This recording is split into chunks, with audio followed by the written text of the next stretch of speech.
सुल्तान, कितना अफसोस हुआ है। एक 1992 की तारीख दुहराई जा रही थी और एक अपॉर्चुनिटी मिली थी, लेकिन बल्लेबाज ग्रैब नहीं कर सके। थोड़ा टोटल था। क्या आप समझते हैं कि हदफ कम था, इस वजह से डिफेंड नहीं कर सके? बिल्कुल काफ़ी अफसोस अफसोस हुआ है, क्योंकि आप जब फाइनल हारते हैं तो आपको अफसोस होता ही है। मेरे ख्याल से बिल्कुल हम 20 राउंड रन शॉर्ट थे, जिसकी वजह से हम डिफेंड नहीं कर पाए। और मेरे ख्याल से जिस तरह बॉलर्स ने एफर्ट दिखाई और हमने मिडिल ओवर्स में उनको पकड़ लिया था, लेकिन मेरे ख्याल से शहीन की इंजरी थोड़ी सी कॉस्ट हो गई है, जिसकी वजह से हमें मे बी डिफरेंट रिजल्ट होता, लेकिन ये पार्ट ऑफ द गेम है। और बिल्कुल थोड़ा सा अफसोस हुआ।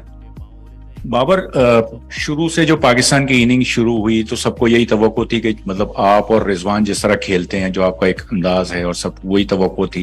लेकिन हमने देखा कि पूरी पाकिस्तान की जो बैटिंग इनिंग्स है उसमें 49 डॉट बॉल्स हैं, 48, मतलब 8 ओवर पूरे इस तरह देखते हैं।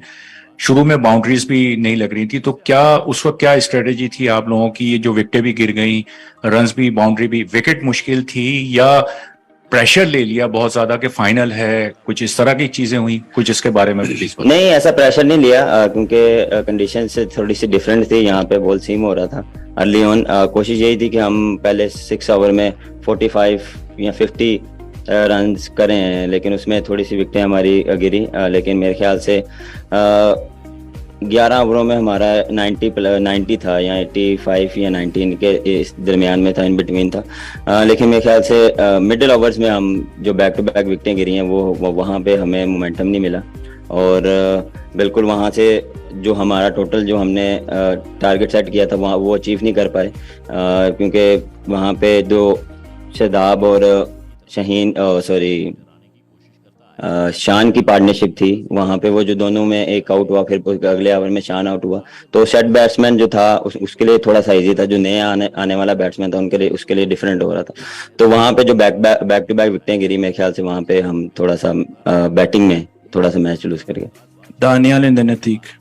बाबर, आप अब काफी कुछ आईसीसी टूर्नामेंट्स में आप खेल चुके हैं, तो मैं बस ये पूछ रहा था कि सोच रहा था आप इससे ज्यादा कोई इमोशनल या फिर उस किस्म का कैंपेन आपके लिए रहा है? क्योंकि बिल्कुल हफ्ता पहले लगता था कि आप बिल्कुल आउट हैं, फिर आप फाइनल में पहुंच गए, लोग 92 से कंपैरिजन कर रहे हैं।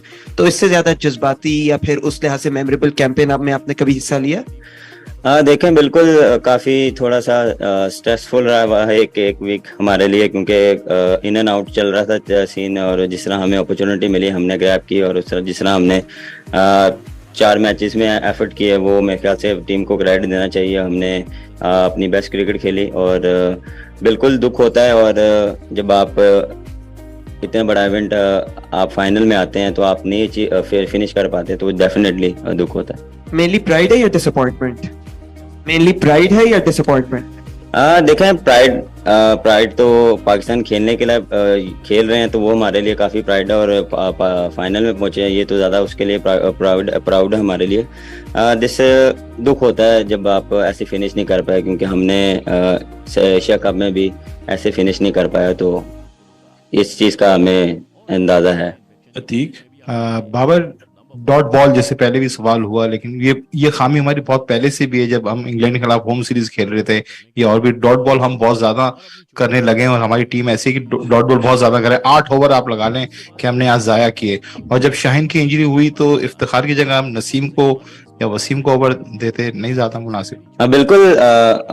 हमारा मिडिल ऑर्डर में जो डॉट बॉल का रेशो है थोड़ा सा आज ज़्यादा हो गया, क्योंकि थोड़ा सा डिफरेंट सिचुएशन में थे। हम कोशिश करें कि पार्टनरशिप बिल्ड करें, लेकिन वहाँ पे पार्टनरशिप बिल्ड नहीं हो पाई, क्योंकि जब भी विकेट गिरती है तो नए बैट्समैन जाता है तो उसको 2-3 बॉल लग जाते हैं सेटल डाउन होने में।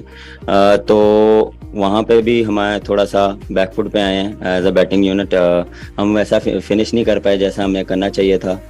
दूसरी बात रही कि शहीन की इंजरी, बिल्कुल वहाँ पे नसीम के ओवर ख़त्म हो गए थे, और वसीम का अगर ओवर करते तो हमारा 2 ओवर फिर रह जाना थे। तो वहाँ पे दोनों लेफ्टी थे, तो मेरे ख्याल से ऑफ स्पिनर ज़्यादा अच्छी ऑप्शन थी उनके लिए। Faizan and then Usman. Babar tough luck but overall किस तरह सम अप करेंगे इस टूर्नामेंट को अपने लिए और क्या चीजें पॉजिटिव्स लेके जा रहे हैं, टेक अवेज क्या है और हाईज क्या रहा है इस टूर्नामेंट में पाकिस्तान के लिए? सम अप देखें, जिस तरह हमने स्टार्ट किया था हम खुद एक्सपेक्ट नहीं कर रहे थे। पहले 2 मैच हम हारे, मेरे ख्याल से पहला मैच क्लोज ही हारे, लेकिन दूसरा हम जो हारे हैं वो हमारे से एक्सपेक्ट नहीं कर रहे थे लोग, और हम भी नहीं कर रहे थे कि हम वैसा मैच हारे। लेकिन जिस तरह टीम ने कम बैक किया और जिस तरह हमें अपॉर्चुनिटी मिली हमने उसको ग्रैब की और उसको हमने फिनिश किया, तो ये एज अ टीम और एज अ कप्तान मुझे काफ़ी प्राउड है। जिस तरह जो टीम थी और जिस तरह तनकीद चल रही थी कि हमारा मिडिल ऑर्डर मैं और रिजवान स्ट्रगल कर रहे थे, लेकिन जिस तरह मिडिल ऑर्डर ने स्टेप अप किया और हमें मैच जिता के दिए, और जिस तरह उन्होंने एफर्ट की और इंडिविजुअल परफॉर्मेंसेस भी रही, इफ्तिखार की, शादाब की, नवाज की, हर एक ने अपना कंट्रीब्यूट किया, और फास्ट बॉलिंग और हमारी बॉलिंग ने ऑलवेज पूरे टूर्नामेंट में डोमिनेट किया। तो एज अ कप्तान मैं अपनी टीम से काफ़ी खुश हूँ। उस्मान, अच्छा बाबर, 12 ओवर्स के अंदर पाकिस्तान ने 80 प्लस स्कोर कर लिया था, उसके बाद पाकिस्तान एकदम से मोमेंटम अपना खो गया। क्या हमने गंदी बैटिंग की या इंग्लैंड ने अच्छी बॉलिंग की या विकेट ने कुछ डिफिकल्ट हो गया पाकिस्तान के लिए? अब देखें, यहाँ पे आप क्रेडिट दे सकते हैं इंग्लैंड की बॉलिंग को, लेकिन ये एक्सक्यूज नहीं है। एज अ क्रिकेटर आपको सिचुएशन के हिसाब से खेलना पड़ता है, और उस दौरान हम कोशिश कर रहे हैं कि पार्टनरशिप को बिल्ड करें। लेकिन जब बैक टू बैक विकेटें गिरती हैं तो ऑटोमेटिकली आप पे प्रेशर आता है, और वो pressure till the and 20th over तक हमारे साथ रहा है, और हम जो टोटल जो हमने सोचा था वो हम नहीं कर पाए। लेकिन मेरे ख्याल से जिस तरह हमने फाइट बैक की बॉलिंग में और आखिरी ओवर तक हम लेके गए मैच को, मैं भी शाहीन अगर बॉलिंग करता तो मैं भी डिफरेंट सिनेरियो होता। लेकिन ये पार्ट ऑफ द गेम है। बहुत सी चीज़ें पॉजिटिव हैं, बहुत सी जो पॉजिटिव चीज़ें उसको हम ग्रैब करेंगे, जो नेगेटिव चीज़ें इसको हम कोशिश करेंगे यहाँ पे छोड़ के जाएं।